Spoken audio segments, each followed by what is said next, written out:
si gjeneron i detës. Ose gjithë skutat e qeta, edhe aty ku është zhurmë, edhe aty ku shikon njerëz të cilët mund të jenë edhe rrezik për që të mos e bësh si duhet punën tënde, s'ka problem, konsumoje.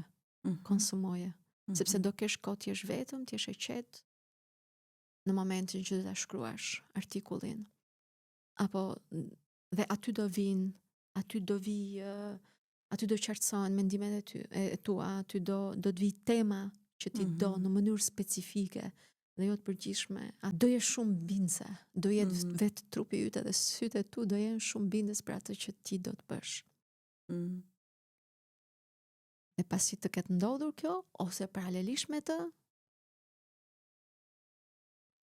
gjithmonë një libër në çantë, një flet volant, një blok shënimesh, një guid që ka të bëjë me atë që ti do të bësh, me galerinë, me profilin e një deputeti, shkoj dhe një më shumë.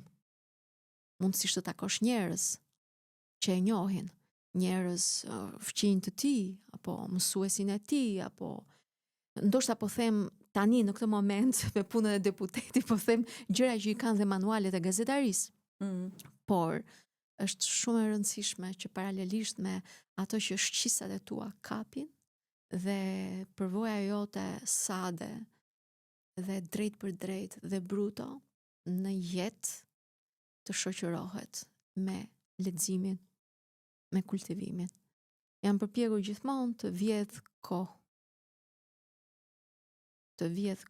për të lexuar nga njëri takim tek tjetri, nga njëri stacion tek tjetri.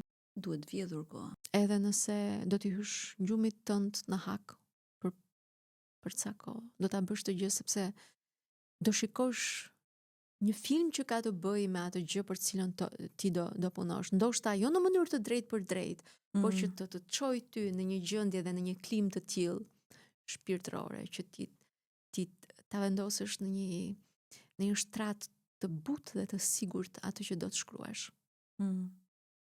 Temën që do të trajtosh. Të shikosh një dokumentar të mirë, po leximi është shumë i rëndësishëm.